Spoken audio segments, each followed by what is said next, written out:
प्रमुख जो दिल्ली जंतर मंतर के लिए अपने यहाँ पर जिस तरीके से आप भीड़ देख सकते हैं युवाओं की रविदास धाम के जो ट्रस्ट के राष्ट्रीय अध्यक्ष हैं योगेश प्रमुख जी, ये फिलहाल यहाँ मौजूद है और ये दिल्ली जंतर मंतर के लिए अपने साथियों के साथ जा रहे थे, जहाँ पर इनको ही घर पर ही रात से ही पुलिस प्रशासन ने, जो उत्तराखंड पुलिस है, हरिद्वार पुलिस है, उसने डिटेन किया हुआ है शांति व्यवस्था बनाए रखने के लिए। योगेश प्रमुख जी हमारे साथ है। योगेश जी, जानना चाहेंगे क्या है मामला, जिस तरीके से रात से आपको डिटेन किया हुआ है और छात्रों के प्रति आपका प्रेम भाव देखा जा रहा है। आप दिल्ली जंतर मंतर के लिए रवाना हो रहे थे, उसी को देखते हुए आपको डिटेन किया गया, क्या कहना चाहेंगे पूरा मामला? देखिए भाई, मेरे वहां जाने से होगा तो कुछ नहीं, पर जो बच्चे जिनके भविष्य के साथ खिलवाड़ किया जा रहा, हम उनको एक सहानुभूति के रूप में उनके पास पहुंचना चाह रहे थे, पर सरकार हमारी ऐसी है, इन्होंने रात से यहाँ पर पुलिस लोगों को भेज दिया और सुबह से ये सब लोग खड़े, ये चाहते हैं कि वहां तक ना पहुंचे। पर मैं आपके माध्यम से सिर्फ एक बहुत छोटी सी बात कहना चाहूंगा, इसमें चाहे पुलिस प्रशासन हो, व्यापारी हो या पूरे देश की बात करूंगा, हम भारत के नागरिक हैं। और अगर इतना बड़ा एक जो बच्चे 5-5 साल मेहनत करने के बाद उनको सुसाइड करना पड़ा, तो उसके पीछे का कारण क्या है? अगर आज पूरा दिल्ली बच्चों ने, स्टूडेंटों ने जाम कर दिया, तो उसके पीछे का कारण क्या है? ये हम लोगों को समझना पड़ेगा। अब बहुत सी चीजें अस्थिर होती है कि मैं भी वहां पहुंचूं, मैं जाने के लिए आराम से निकल जाता, चुपचाप हो जाता, जो भी है वो मैं जाऊंगा। लेकिन जो माहौल इन लोगों ने यहाँ तैयार कर दिया, अपनी बात रखने का अधिकार खत्म कर दिया। अगर एक पीड़ित कोई भी हो सकता है, अगर वो अपनी बात रखना चाहता है, तो उसके लिए इन लोगों ने सब रास्ते बंद कर दिए, ये हमें वहां तक नहीं पहुंचने दे रहे। तो मैं आपके माध्यम से बोलना चाहता हूं कि 30 तारीख में, ये कोई गुंडागर्दी की बात नहीं करूंगा, 30 तारीख में उन बच्चों के लिए, बच्चे सभी के घरों में हैं, उन बच्चों के लिए जो आज हमारे बीच नहीं है, जो 5-5 साल रात दिन एक करके मेहनत करते हैं और वो पेपर हो जाता है, पैसे वालों के पास पहुंचता है, और जो गरीब बच्चा, जो मेहनती बच्चा है, उसको निराश होकर आत्महत्या। तो 30 तारीख में उन बच्चों के लिए जो 18 से 20 हमारे सुसाइड कर चुके, उन बच्चों के लिए हम 30 तारीख में, पूरे भारत की मैं बात नहीं कर सकता, मैं उत्तराखंड का रहने वाला हूं, तो उत्तराखंड को हमें बंद करना है, शांतिपूर्वक बंद करना है।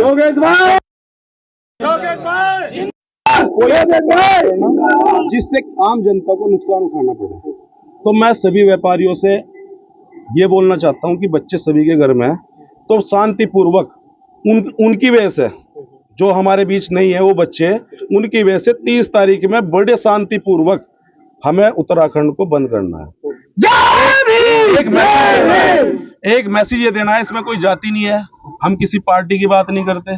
ये एक हमारे पूरे देश के ऊपर एक ऐसा संकट है, जो जिसके घर से वो बच्चे मरे हैं, जो सुसाइड किया है, तो उनके माँ बाप से कभी पूछो। अब ये पैसे वाले लोग उस दर्द को कोई नहीं समझ पाएगा। ना मैं हिंदू मुस्लिम करनी, हमें कुछ नहीं करना, क्योंकि अगर हमारे देश में जो मुसलमान है, वो अपना मुसलमान के जो उनके नियम कानून है वो उसके हिसाब से चले, जो चमार है वो अपने हिसाब से चले, जो सैनी है वो अपने हिसाब से चले। 36 बिरादरी, उनको जीने दो, उनको अपने हिसाब से चलने दो, क्योंकि सबको जीने का अधिकार है। तो हम ये कहना चाहते हैं कि 30 तारीख में शांतिपूर्वक उत्तराखंड बंद करने का हम ऐलान करते हैं। और मैं सभी साथियों से ये कहना चाहता हूँ, क्योंकि ये जब हमारे ऊपर आएगी, दुख तब होगा। अब तो क्या चल रहा, अब तो सब जा रहे, फोटो खींच रहे, रील बन रही, उस दर्द को कोई नहीं समझ पा रहा, जो उनके बच्चों के माँ बाप उनको सहन नहीं कर पा रहे उन चीजों को। तो हमें शांतिपूर्वक होकर 30 तारीख में उत्तराखंड बंद करने का सब भाइयों को मिलकर काम करना।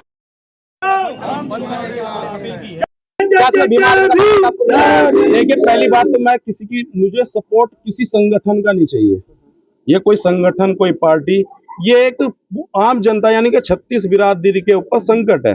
अगर कोई डॉक्टर आज निकलता है, उस डॉक्टर को ये नहीं पता, जो हमारे रुड़की में आज तक हमने कई केस ऐसे सुन लिए कि वो लोग हमारे बीच में एक नॉर्मल स्थिति में हॉस्पिटल पहुंचते हैं और उनका होता क्या है, तो वो लोग कौन है, वो कौन सा डॉक्टर है? वो ये वाले डॉक्टर है, जो ये पेपर लीक होता है और उसके बाद में जो पैसे पूंजीपति लोग अपना के बाद में वो डॉक्टर बन जा रहे हैं। बड़े बड़े होटल, हॉस्पिटल नहीं है वो, बड़े बड़े होटल जो खोल के आप आम जनता का इलाज कहाँ हो पा रहा? आज सरकारी हॉस्पिटल में चले जाओ, फैसिलिटी नहीं है।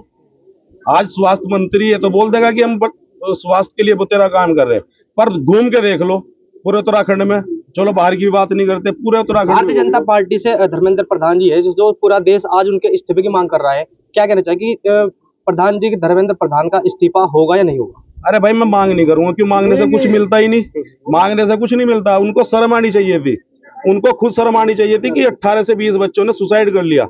उन्हें यहाँ तक की नौबत नहीं आनी चाहिए थी। आज वे बच्चों के साथ में अगर जंतर मंतर पे कोई अपनी बात रखना चाह रहा, उनके साथ कितना गंदा व्यवहार हो रहा, वो तो वीडियो के माध्यम से देख ही रहे आप लोग। क्या संविधान की धज्जियां उड़ाई जा रही है? बिल्कुल, संविधान तो इन्होंने खत्म किया। जो हमारे बड़े बड़े जो समाज के नेता बन रहे हैं ना भाई, अब हम संविधान पे आंच नहीं आने देंगे। इन्हें तो यूं ही नहीं पता संविधान तो खत्म होना शुरू हो गया, इन्हें तो पता ही कुछ नहीं। इन्हें तो बस इन समाज के जो मेरे युवा हैं, भाई है ना, इन्हें गुमराह यूं करना कि मैं तुम्हारे साथ खड़ा, मैं तुम्हारे संविधान को खत्म नहीं होने देने का। लेकिन उन्हें अगर उनसे कोई यूं पूछ ले खड़ा हो गया कि ये तो संविधान खत्म कर लिया इन्होंने, रह गया क्या? भाई प्राइवेटेशन, जो जितनी भी तुम्हारी संस्था है सारी तो प्राइवेट हो चुकी।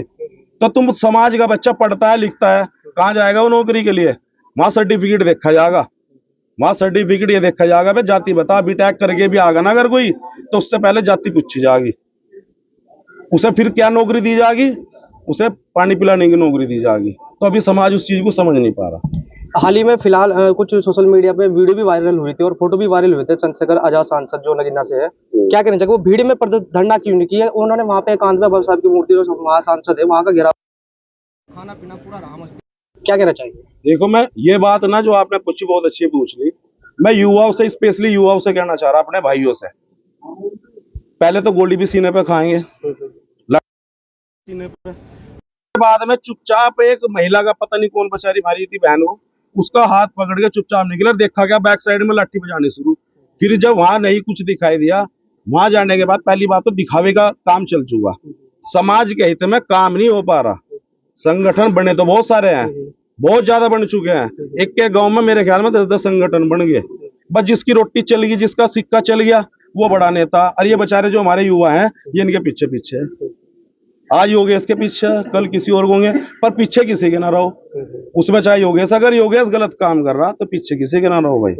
विचारों की लड़ाई है हमारी इस देश के अंदर, जो लड़ाई है वो विचारों की है, किसी जाति से लड़ाई नहीं है, किसी पार्टी से लड़ाई नहीं है। क्योंकि तुम भोगते रहो, करो जाओ धरना, कितना बड़ा धरना हो चुका, क्या हुआ? रिजल्ट क्या निकला? कुछ भी नहीं हुआ ना। तो हमें सारे भाइयों को एक होके इस लड़ाई को विचारों से लड़ना पड़ेगा। तो साफ तौर पे योगेश प्रमुख जो राष्ट्र 30 तारीख बंद और उत्तराखंड का जो उत्तराखंड बंद का इन्होंने ऐलान किया है अपने रविदास धाम की तरफ से, क्या कहना चाहेंगे? कुछ युवा भी हमारे साथ में है यहाँ पर, क्या कहना चाहेंगे? जिस तरीके से आज योगेश प्रमुख जी को डिटेन किया गया है, जंतर मंतर पे जा रहे थे, क्या कहना चाहेंगे? आप यहाँ पर पहुंचे, यहाँ हमारे अधिकारों का हनन, और अधिकारों का हनन इतना हो चुका, हमें डिटेन इसलिए कर लिया गया, हमें कोई जीने का अधिकार नहीं है, हमें किसी के लिए आवाज उठाने का अधिकार नहीं है, हम किसी के पक्ष में अपनी आवाज नहीं रख सकते क्या? आप ही बताओ। और अभी चलो, ये तो नीट का पेपर था जो भी, अभी हाल ही में उत्तराखंड में भी टेक्निकल यूनिवर्सिटी का पेपर लीक हो गया। कितने पेपर आपको गिनने पड़ेंगे? बच्चों के भविष्य से तो बहुत ज्यादा सरकार खिलवाड़ कर रही है। तो इसमें इनसे तो मांग करने की जरूरत नहीं है। आने वाले समय में जब भी आपके दर पर कोई भी इस तरह का हो, इन्हें तो वोट की जगह जूता दिखाओ, जब जाकर सरकार की अकल ठिकाने पाओगी, और इसके अलावा कुछ नहीं है। 30 तारीख में उत्तराखंड बंद का ऐलान है, क्या कहना चाहिए? उत्तराखंड भाई योगेश जी ने जो भी आदेश का पालन किया जाएगा, जो उनके आदेश के अनुसार जो भी कार्य होगा, हम पूरा जोर शोर से अपना समर्थन पूरा करेंगे। कुछ और भी साथी यहाँ पर मौजूद हैं, हम जानना चाहेंगे कि क्या लगता है जिस तरीके से आज योगेश प्रमुख जी ने जंतर मंतर पे जाने के लिए अपील की थी कल, तो धीरे धीरे लोग इकट्ठा हुए और आज इनको घर पर ही डिटेन किया गया है, क्या कहना चाहिए? आपका चैनल का आपका बहुत बहुत धन्यवाद। अंतर्राष्ट्रीय रविदास धाम की पूरी टीम आपका बहुत बहुत धन्यवाद करती है। जो हमारे राष्ट्रीय अध्यक्ष हैं, जो भी निर्णय लेंगे उस पर हम पूरी टीम हमारी खड़ी उतरेगी, कोई दिक्कत वाली बात नहीं है कहीं से कहीं तक की भी। जैसे भी हमारे राष्ट्रीय अध्यक्ष जी का आदेश होंगे, इनके आदेश नहीं, हमारी तरफ से कोई भी आदमी हमारे से पूरे मिशन का कोई इनका आदेश नहीं डालता, तो जो भी इनके आदेश होंगे वे बता देंगे, उस पर हम काम करेंगे। क्या जिस तरीके से जो छात्रों का वहाँ पर प्रोटेस्ट चल रहा है, धरना चल रहा है, प्रदर्शन चल रहा है, उसमें जितने छात्र हैं सभी पूरे भारतवर्ष से वहाँ पे छात्र हैं, तो क्या इस्तीफा होगा धर्मेंद्र प्रधान का? उनका होना चाहिए, क्योंकि उन्होंने भारत के भविष्य पर लट बजाया, आने वाली युवा पीढ़ी पर लट बजाया, सर्वे समाज के बच्चों पर लट बजाया, भारत के बच्चों पर लट बजाया। यह स्थिति ऐसा प्रधानमंत्री बनने पहली बार देखा, ऐसा तो करना ही चाहिए था, क्योंकि ये तो मारवाड़ी है ना, ये तो इस देश को खोखला कर रहे, बेच बेच कर खा जाएंगे सारे। इस देश को बर्बाद करना, गुलाम बनाना है ना। प्रधानमंत्री मोदी जी की एक वीडियो सोशल मीडिया पर वायरल है। उन्होंने उसमें साफ साफ बताया है कि जो दोषी थे नीट पेपर को लीक करने वाले, उनकी गिरफ्तारी हो चुकी है और जल्द ही 1-2 दिन में नया फैसला आने वाला है। क्या कहना चाहेंगे? तो कुछ जितने भी बीजेपी के लोग हैं सब झूठ बोलते हैं, हाँ, क्योंकि मैं इन पे यकीन नहीं करता, कि मैं इन्हें बहुत भुगत चुका हूँ। बीजेपी उठाने वाले हम ही लोग थे। क्या ये धरना प्रदर्शन है बीजेपी का जो किया हुआ है सारा बीजेपी का लोगों का, बीजेपी का, आरएसएस के लोगों का? नहीं, आपने क्या पूछा? आपने पूछा जो धरना किया हुआ है वो इस देश के छात्रों का है। उन जिन लोगों का भविष्य बर्बाद हो गया उन लोगों का धरना किया हुआ है। और जो पत्रकार बंधु आप ये बात पूछ रहे हैं क्या उनका इस्तीफा होगा? उनका इस्तीफा नहीं होगा। उनका इस्तीफा हम लेंगे, हम छीनेंगे उनका इस्तीफा। कौन हुए वो? इतनी बड़ी ताकत उनके अंदर। अगर उनका इस्तीफा होना होता, सरकार के अंदर जरा भी शर्म होती, तो आज सरकार उनसे इस्तीफा लेकर बिठा देते होती। तो क्या कारण है जो उनका इस्तीफा नहीं हो रहा है? अरे वो भाई एक बड़ा एजेंडा है उनका, संघ परिवार है, यारों दोस्तों की सरकार चल रही है। दोस्तों कैसे पीछे हटा देगा, वो उनका अपने आपसी मामला है। लेकिन हम उनका इस्तीफा लेंगे, पार्टी ना दे पर हम उनका इस्तीफा लेंगे। और यह आंदोलन नहीं है, पूरे भारत में इस बात का ऐलान कर दो, ये लड़ाई है तानाशाह लोगों के साथ में, वो जो छात्रों की आवाज को दफन करना चाहता है। और उन्हें झुकना होगा इस यूथ के सामने, इन छात्रों के सामने। कल इस देश की व्यवस्थाओं में उनकी सबसे बड़ी भागीदारी होगी। आने वाला कल उनका है। वो कल IAS भी होंगे, वो PCS भी होंगे, इस देश की व्यवस्था में होंगे। तो ऐसे सुनो, जो लोग इस्तीफा नहीं देंगे और जो इस्तीफा ले रहे हैं वो उनसे ज्यादा एजुकेटेड है, उनसे ज्यादा पढ़े लिखे हैं। और वो इस्तीफा क्यों ना दे भाई?